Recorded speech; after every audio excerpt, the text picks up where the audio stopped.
ኣይተመቸወናን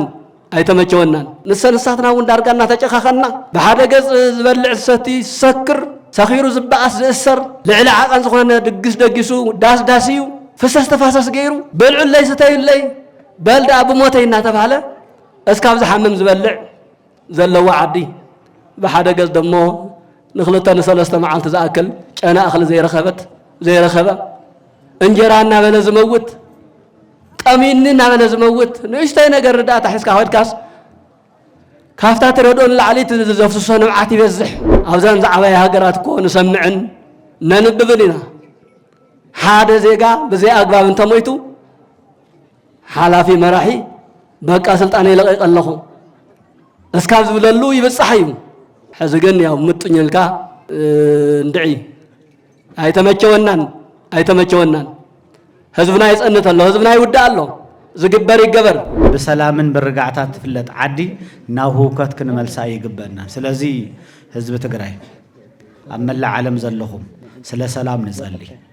ስለ ፍቅሪ ንጸልይ ዝኾነ ነገር ክስማዕ ከሎ ነጋዶ ዘለኹም ጦርነት ክላዓልዩ ኩናት ክላዓሊ እናወልኩም ኣቐዲምኩም ትንቢት እናገሩ ወይ ደሞ ጅባኹም ንምግባር ነጋዶ እኽሊ ንምውሳኽ እዚ ብጣዕሚ ትኽክል ኣይኮነን ከም ቤተ ክርስቲያንና እዚ ሃራፃ ትገብሩ ሰባት ክትጥንቀቑ ይዝግባኩም እዚ ህዝቢ እዚ መከሩ ይኣኽለ እዩ ባቢሎን ዝተባሃለት ተበታቲና ዝተረፈት ናይ ምፍልላይ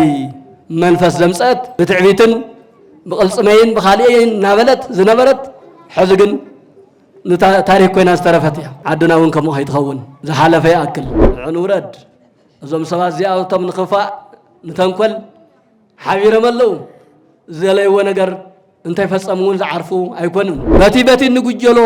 ጉጅለ እናፈወሰና ኣይኮነን እናድሕነና ኣይኮነን ክንድሕ እንተኾይንና ጉጅለ ብምብዛሕ ኣይኮነን ቋንቋ ማለት እንታይ ማለት እዩ ብሓጢኣት ዝመፀ እዩ ብበደል ዝመፀ እዩ ኣንሕና ሓደ ትግርኛ እናተዛረብና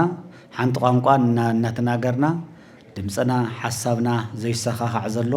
ኣዝዩም ተገይርልና እዩ ዘሎ ንከይንስማዕማዕ ቃል ዝኣተና ይመስል ብዙሕ ግዜታት ኣብ በደልን ናብ ሽግርን ትግራይ ናብ ዝኾነ ካብቲ ዝነበረቶ ንታሕቲ እናወረደት ንመከራ ህዝብና እናተሳቀየ ናብ ሞት እናሳቀየ እግሩ ናብ ዝመርሑ እናኸደ ሰኣነ ጽቡቕ መሪሕነት ዝኸይድ ዘሎ እዩ በስመ አብ ወወልድ ወመንፈስ ቅዱስ አሃዱ አምላክ እግዚአብሔር ይመስገን ይልና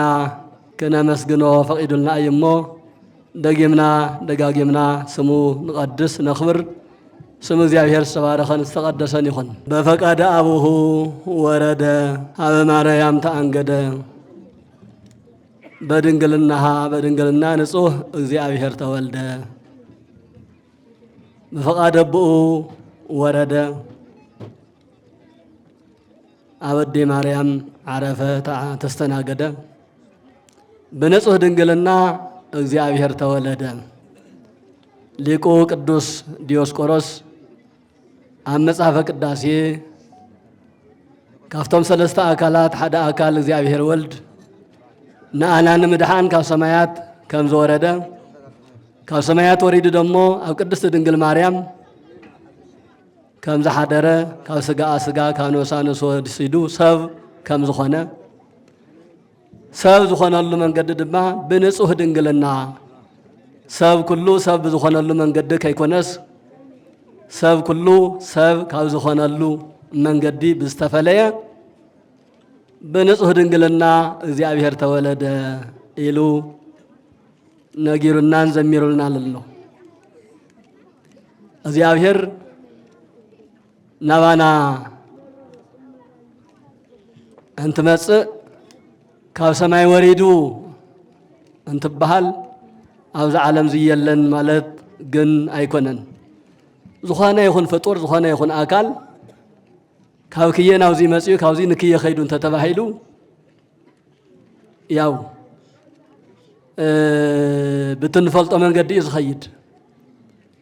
ካብዚ ንክየ እንድሕር ከይዱ ኣብዚ የለን ክየ ኣሎ ማለት እዩ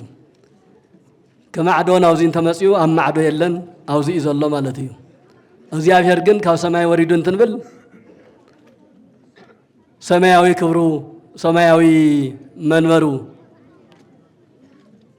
ሰማያዊ ልዕልንኡ ምስ ክብሩ ምስ ልዕልንኡ ናብዚ ዓለም መጽኡ ግን ካብ ሰማይ ተፈለየን ናብዚ ዓለም ዚ ወሪዱ እንትንብልውን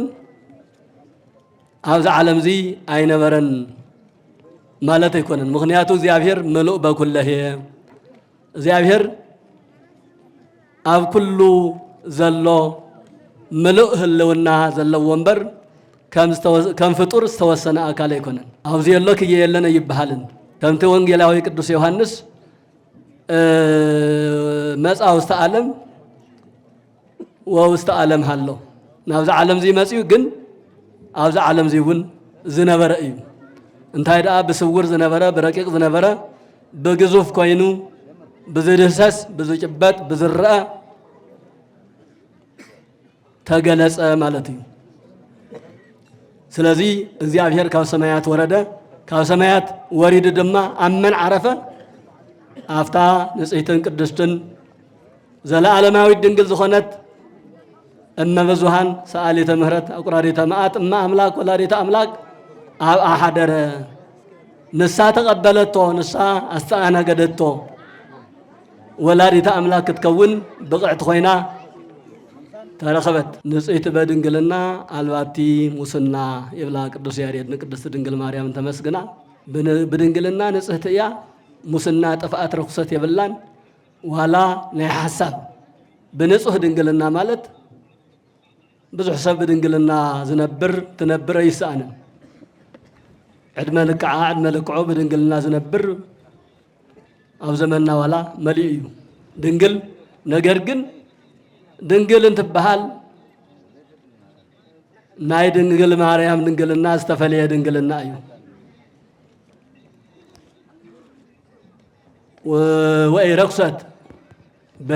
ወኢ ረክሰት ወይ በምንትኒ ድንግል በህሊናሃ ወድንግል በስጋሃ በሐሳብ ይኹን በተናገሮ በምንጋር በምዝራብ ይኹን በተግባር ይኹን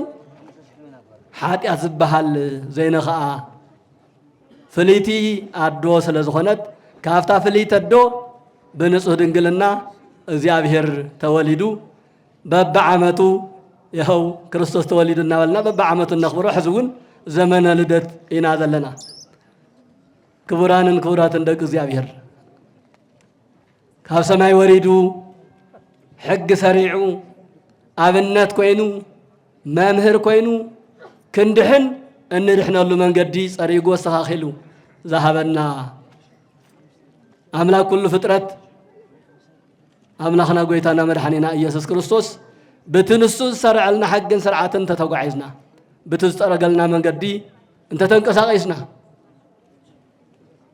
እቲ ዝተዋሃበና ሕግን ስርዓትን ተጠረገልና መንገድን ንሕና ንኽእሎ መንገዲ እዩ ንሕና ንኽእሎ ክንከዶ ዝግበአና ክንነብረሉ ዝግበአና እሞ ዘይኸብድ ኣብዚ ዓለም ትዝኸበደ ሓጢአት እዩ እቲ ዝኸበደ ዘይከኣል ምስራቅ እዩ ምሕሳው እዩ ምናልባት ስለተለመደ ምሕሳው እንታይ ኣለዎ ምስራቅ እንታይ ኣለዎ ክንብል ንኽእል ኢና ግን እቲ ዓብዪ ዕዳ ዋጋ ዘኽፍል ምስራቅ እዩ እምበር ብሓቂ ምንባር ትዝቐለለ ነገር እዩ بحقين بسرعة زنبر سب بمنم تأمر أيدنا قص أيفرح أيسق بنس أن نتيجة زنبر نيشتينا قرز الله توجن فوليس بزراعة وطري دانيا بزراعة وطري حلافي وبزمس وطري نادن قصة نبهر رأي زنبر أوزخنا يخون نايسرح درجة زلوسن بتخكل بأقبا وبسرح الصرح تخوينا يدنقصن ذات أفافة ذا سرارق ناي ساعات ناي قزية سرقات ديو ناي قنزل متففاء ديو زموها آخر تخوينا قن مسي دوخن كمس دوخن قل دوخن خون الناس قايز نبر لم كدارجا كل ما عرنا هنا ينبر بوليس تاريخا دارجا مزحت أسمك بوليس تري دينغ زينير قدم قدم هذا كان دع كل قد يدونا والناس ددس تمد نجاس ون يتعرف الله مثلني نتدافع خايز خيات بزخانة جن ምንም ዘይብሉ ሰብ እንኳን ፖሊስ ዲያብሎስ ተዝመጽውን ወይ ከፍንክች ምንም ዝጣጥኦ ነገር የለን ምክንያቱ ውሽጡ ማንነቱ ንጹህ እዩ ይፈልጥ እዩ ምንም ከይኸውን ምንም ዘኸውን ነገር አይሰራሕን እና እግዚአብሔር አምላኽና ዝሰርዐልና መንገድን ሕግን ስርዓትን ንሕና ክንጥቀመሉ እዩ ናይ ዘለዓለም ህይወት ክወርስስ እንታይ ጽቡቕ ነገር ክገብር ኢሉ ጠይቁስ ትተመለሰሉ ነገር ግን ሕግጋት ስርዓት ሓሉ ብትእዛዝ በመጽሐፍ ቅዱሳዊ ትእዛዝ ንበር ተባሂሉ እዚማ መጽሐፍ ቅዱስ ዝበሎማ እናፈጸምኩ እየ ዝነብር እሞ እንታይ ደኣ ጎዲልኒ ምስ በለ ግን እሞ ተዘለካ ሸይጥካስ ግን ኣይተኸተለኒ ንኣይ ምሰል ምስ በለ ግን ከቢድዎ ንእግዚአብሔር ንፈጣሪና ክንመስል بسرعة كنبر كخبدنا أيجبان بمسارته لما عنتي نخبره بعل سلاسية الري كمتي أب أوريز فترة معرف عصر تحدى كقطر سلاسة جميرو نؤنك أو نرد وأنك أو نجرم لك لداويان نهو كله عالم أحدو أكل عالم كله حدا دمسي حدا قال ناجر الله حبرت فتيرو الله حبرت فتيرو دمو بحبرت صبو سرح كسرح أيكونن جميرو زلون تايدا ناوكالي سرحن ناوكالي توكلن يوعل الله سلازي نورا دمو نفلالي يوم نبتات النوم زبل ناي سلاسي قال ناي سلستنت قال زتنقر اللو عودة نباب نركب افتستغس قوة توسي دك سبات حبابيرم سمايوي أملاك كواقو فتاري أم كقالسو مس فتاري أم تواقي أم كشنفو نتفقات زحبر اللو معالتي حبرت صبويو زحبر يا صابعتس انت يصنبع يزبال يصنبع يبال حزي حبرت صبويو كل غزيه نسبكو سبكتي حد الناس صبويو قنت حبرت حد النت نسناي ነገር እንበር ሰብ ንምጥፋ እንተ ኮይኑ አይሳኻዕን ንምብዳል እንተ ኮይኑ አይሳኻዕን ንምስራቅ ንምፍራስ እንተ ኮይኑ አይሳኻዕን ሕብረት ጽቡቕ እዩ ንብሎ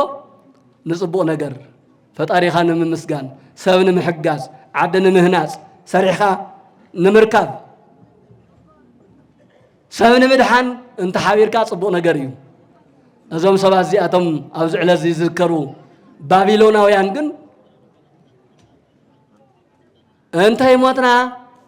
انتي تبتاتنا سمنا زصوع له نجر عبي هنصانه ناس عبي سماي تقص زخنا فوق نسرا حلو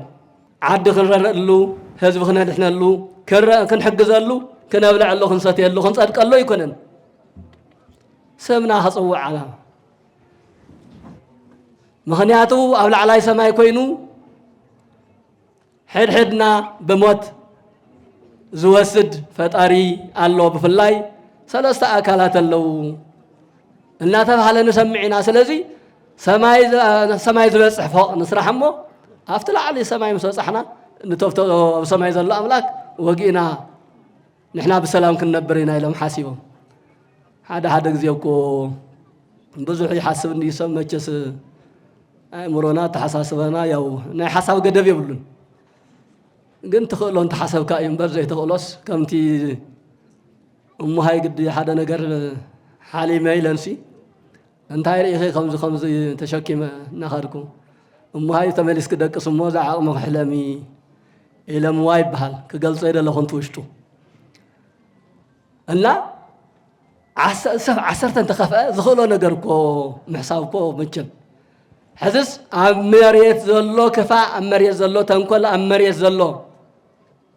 زيد النجر صريحهم أتناقيهم وديومس أو سماي كيدوم يا سمايوي أملاك كشنف خوجو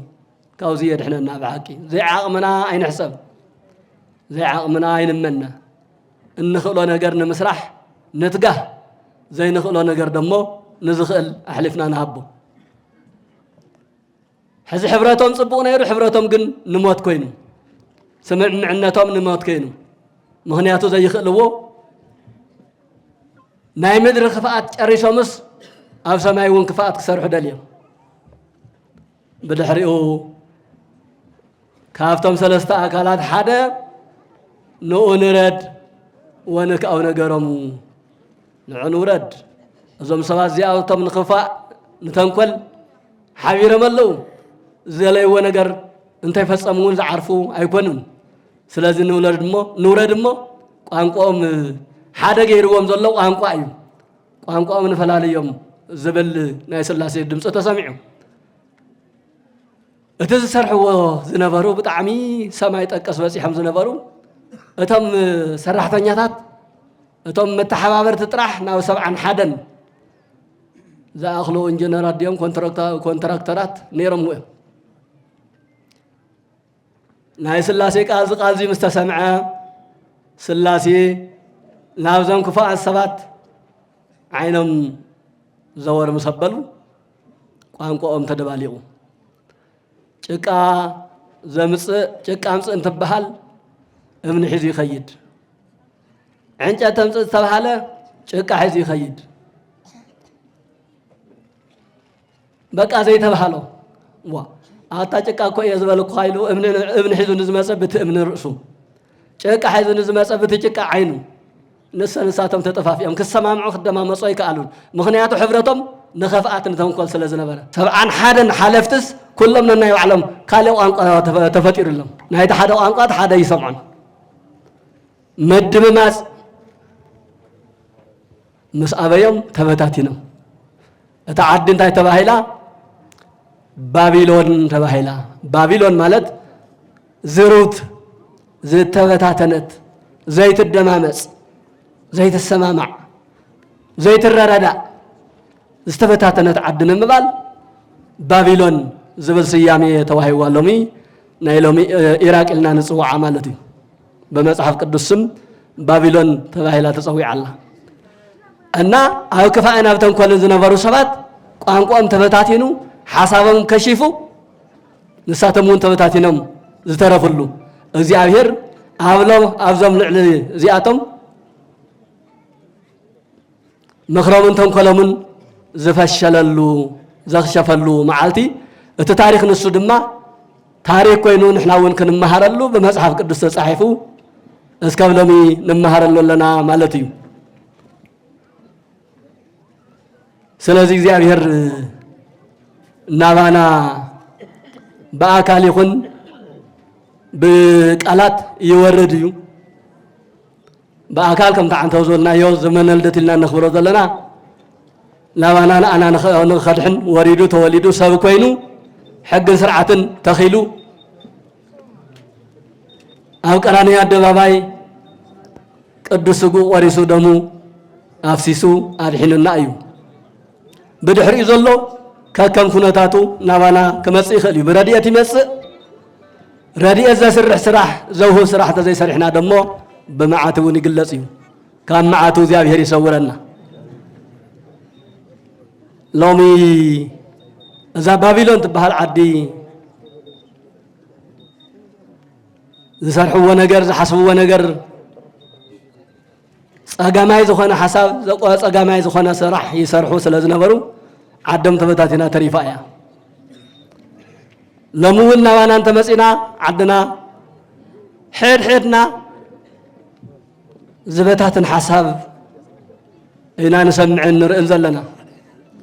መራሒ ከም መራሒ ተመራሒ ከም ተመራሒ ዳርጋ ኩላትና በዝበሃል መልክዕ ተወዲብና ዓድና ክንድምድሓን ተሰማሚዕና ናብ ሓደ ክንድምምፃእ በብመዓልቱ ነናይ ባዕሉ ጉጅለና ፈጠረ ሰብ ኩሉ እዚ ዓዲ ባቢሎን ንኽትከውን ንእሽተይ ተሪፍዋ ኣሎ ብሓቂ ዝሕዝን እዩ ኣብዚ ሰዓት እዚ ዶ ንሕና ተጋሩ ምተፈላለና ኣብዚ ግዜ እዚ ዶ ተጋሩ ምተፈላለዩ ኣብዚ ግዜ እዚ ዶ ምተባእስና ቀታሊ እኮ መሊእና ዘፅንተና እኮ መሊእ እኮ ብኣርባዕተ ማእዝን ብሸሞንተ ማእዝን እኮ ንሕና ክንሃለቕ ንሕና ክንውዳእ እኮ ዘይተኣነመ ዘይተሸርሐ ሽርሕ እኮ የለን ኣብቲ ሰዓት ንሱ ግን ሓቢርና ስለ ዝነበርና እግዚአብሔር ሆነ ሕብረትና ስለስተረኸበ ያው ከምቱ ዝተሓሰበ ብዙሕ እኳ ተተጎዳና ግን ከም ዝተሓሰበ ኣይኮነን ተሪፍና مسترفنا እግዚአብሔር መስተረፈና ሕብረትና ጽቡቕ ምስ ምንባሮ ተታሒዙ እግዚአብሔር መስተረፈና ግን እንድዕት ሰላም መስምዕ ማዓዊና ይኸውን ይመስለኒ በመዓልቱ ዝተፈላለያ ወድባት ይጣየሻ ዝተፈላለያ ፓርቲታት ይጣየሻ ገሊአን ኣብ አዲስ አበባ ኮይነን ገሊአን ኣብ ዓፋር ኮይነን ገሊአን ኣብ ትግራይ ኮይነን ገሊአን ኣብ ማዕደ ኮይነን እዚ ኩሉ ድምር ውጽኢት ግን ንዝዓድ ንመብትታን እምበር ንምድሓና ይኮነን እንተ ድሕነ ይኣናዮን ኣብ ውሽጢ ኣብ ትግራይ ኮይኑ ይኹን ኣብ ክየ ኮይኑ ዝውደብ ዘሎ ኣካል እናድሕነና ይኮነን በቲ ንጉጀሎ ጉጅለ እናፈወሰና ይኮነን እናድሕነና ይኮነን ክንድሕን ተኾይና ጉጅለ በመብዛሕ አይኮነን ፓርቲ በመብዛሕ አይኮነን ውድብ በመብዛሕ አይኮነን አፍቱ ዘሎ ነገር ስምሪልካ ውድብ ኢልካ እክብ ኢልካ ተመኻኺርካ ተዛቲኻ ከመይሕሽ ኢልካ እምበር ወበብመዓልቱ እንታይ ዝበሃል ኣብዚ ኣሜሪካ ዝበሃል ዓዲ ክልተ ፓርቲ እዩ ዘሎ ኢሎምዎ ናብ 50 ገለን ዝኣኸሉ ኣህጉራት ዝመርሕ ዓድስ ክልተ ፓርቲ እዩ ዘሎ ኢሎምዎ ናብ ዓድና ካብ ኢትዮጵያ ጀሚሩ ናብ 200 ናብ 300 ዝኣክል ፓርቲ ኣሎ ይበሃል ዋላ ዓድና ኣብዛ ዘለና ያው ትግራይ እውን ናብ 10 ከባቢ በፂሕ ተበፂሑ ኣሎ ይመስለኒ እዚ ግን ናይ ምክፍፋልና ናይ ምርሕሓቅና ናይ ዘይምዝታይና ውጽኢት እምበር ናይ ፍቅሪ ውጽኢት ኣይኮነን እንትንፋቀር እንትንሓብር እንትንሰምርማ ኣብ ሓደ ዓውዲ ኢና ንመክር ኣብ ሓደ መሶብ ኢና ንቀርብ ስለዚህ በሚዲያ ቢልኩም ይኹን በአካል አውዚ ኮይንኩም ተዳምጹና ዘለኹም ኩልኻትኩም በያኻትኩም ንስማዕማዕ በዛኻትኩም ንመኻኸር ካብ ሕሉፍና ንመሃር ህዝብና ርእይዎን ሰሚዕዎን ዘይፈልጥ ሓሳረ መከሩ ይበልዕ ኣሎ ብፍላይ ዝተመዛበል ህዝብና ልዕሊ 5 ዓመት ዝኣክል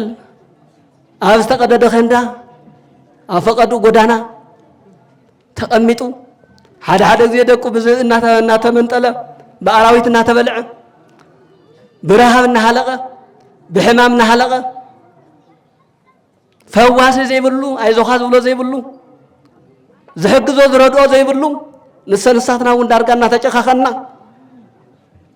ብሓደ ገጽ ዝበልዕ ሰቲ ሰክር ሰኺሩ ዝበኣስ ዝእሰር ልዕሊ ዓቐን ዝኾነ ድግስ ደጊሱ ዳስዳስዩ ፍሰስ ተፋሰስ ገይሩ በልዑለይ ስተዩለይ በልዳ ብሞተይ እናተባሃለ እስካብ ዝሓምም ዝበልዕ ዘለዎ ዓዲ ብሓደ ገጽ ደሞ ንኽልተ ንሰለስተ መዓልቲ ዝኣክል ጨና እኽሊ ዘይረኸበ እንጀራ እናበለ ዝመውት ቀሚኒ እናበለ ዝመውት ንእሽተይ ነገር ርዳእታ ሒዝካ ኸድካስ ካፍታ ትረድኦ ንላዕሊት ዘፍስሶ ንብዓት ይበዝሕ እና ከምዚ ኮይንካ ዶ ይበኣስዎ ኣብ ሜዳ ህዝብኻ ፈሲሱ ዶ ንስልሳትካ ንወንበርን ንኻልእን ትፈላለ ብጣዕሚ ነውሪ እኮ እዩ ካብ ወለድና እውን ዘይረኸብናዮ እንድዕ ምናልባት ኣብ ታሪክ እውን ይረኸብናዮ ኣብቱ ናይ ተጋሩ ታሪክ እኳ ሓላሓሊፉ ከምኡ እንድዩ ከምኡ ንሰምዕን ነንብብን ኢና ግን ከምሎም ኣይኮነን ብሓቂ ኣብ 21 ክፍለ ዘመን ኮይንካ ዓለም ኣብ ዝሰልጠነሉ ኣብዘን ዝዓበያ ሃገራት እኮ ንሰምዕን ነንብብን ኢና ሓደ ዜጋ ብዘይ ኣግባብ እንተሞይቱ ሓላፊ መራሒ በቃ ስልጣን ይለቀቅ ኣለኹ እስካብ ዝብለሉ ይብፅሕ እዩ ሕዚ ግን ያው ምጥኝልካ እንድዒ ኣይተመቸወናን ህዝብና ይጸንት ኣሎ ህዝብና ይውዳእ ኣሎ ዝግበር ይገበር ንመራሕቲ ጥራሕ ይኮን እዚ ዝብል ኣለኹ ኩላትና በብዓቕምና ነናይ ባዕልትና መሪሕነት ኣለና በይዛኻትኩም ንረዳዳእ በይንና ይንብላዕ በይንና ይንስተ በይንና ይንከደን በይኑ ዝበልዐ በይኑ እዩ ዝመወት ዝበሃል ብሂል ኣለና ስለዚህ ካብዚ ዕለዚ እንመሃሮ ባቢሎን ዝተባሃለት ተበታቲና ዝተረፈት ናይ ምፍልላይ መንፈስ ዘምፀት ብትዕቢትን ብቕልፅመይን ብኻልእን ናበለት ዝነበረት ሕዚ ግን ታሪክ ኮይና ዝተረፈት እያ ዓድና እውን ከምኡ ከይትኸውን ዝሓለፈ ይኣክል نمهار نرهاره نزخاخر نمخاخر نرددا انت زين خلون بقى اين خلون لنا نزخل نركب على بلزيا بسنكنا باب معالتو بما اذ اصروا وغنات نقبرنا كانوا علم كنبر نغباب يكونن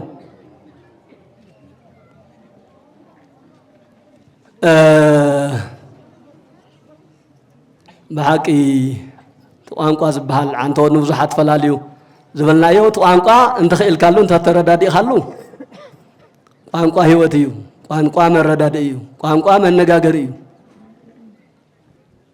نتوم بابيلوناويان مخنيات بمبتتانم كوينيو ناب حواريات تمصينا گن توانقا وسان سلازخونه اتشعو تبتاتنا توانقا تاكيبو أو حواريات جن واقع زلوا خوينو مدحانيت خوينو تمهرت خوينو رخيبنا يئنا حزي بستفلالي قانقا بستفلالي رواتات خالينا نفلال زلنا أو عدنا وتقرأ انتي ترفس كافزا روا ملش ناوزيان وينا تاهفتيان وينا هفتانيا رواكو ما يكن ستيل لكو يتفتيرو نقا ما يهالي ووخن حس أفرلو تخلقنا مسنو غيرنا خنا المعلم بر كنفلالي لكو يكونن وردا دو راجا دو زوبا دو خالد دو نبلو كون محدرا خمچون بر نحنا خنبتاتن لو ايكونن مو كمزوم تبتاتنو تبتاتنا خنترف نا حبرت كنمص وانا صوعيتين ملختين يونا لما انتي بفقاد ابوه ورد بفقاد ابوه ورد ابوز بحزلو እግዚአብሔር አብ ወረደና ዋና መጸዝ በሐዘሎ እግዚአብሔር ወልድ እዩ ስለዚህ ስላሴ እንትንብል አብ ወልድ መንፈስ ቅዱስ ሰለስተ ስም ሓደ አካል ሰለስተ ስም ሰለስተ አካል ሓደ መለኮት በስመ አብ ወወልድ ወመንፈስ ቅዱስ ንብል ሓደ አምላክና ናስር ሰለስተ አማልክት እግዚአብሔር አብ እግዚአብሔር ወልድ እግዚአብሔር መንፈስ ቅዱስ እንትንብል ሰለስተ እግዚአብሔር ለና ማለት ይኮነን በአካል ሰለስተ በስም ሰለስተ በግብሪ ሰለስተ ዝሆኑ በባህሪ በመለኮት በስልጣን በአገዛዛ በመቅታል በመድሃን ህይወት በመሃብ ግን ሓደ አምላክ ኤልና እና አምሎ አምላክ ይዘለና ስለዚህ በፈቃደ ቡ ወረደን ትባል እግዚአብሔር አብ ፈቂዱ እግዚአብሔር መንፈስ ቅዱስ ፈቂዱ እግዚአብሔር ወልድ ግን ፈቂዱ በፈቃድ ሓደ እዮም ስለዚህ በፈቃደ ቡ ናባና መጽዩ ዘዳህነና አምላክና መድሃኒና ኢየሱስ ክርስቶስ ይخبر يمسجن نحن ون بفقاد أبونا بفقاد ولدنا بتمرت ولدنا هنصنع زياوير يحجزنا وسبحات لزياوير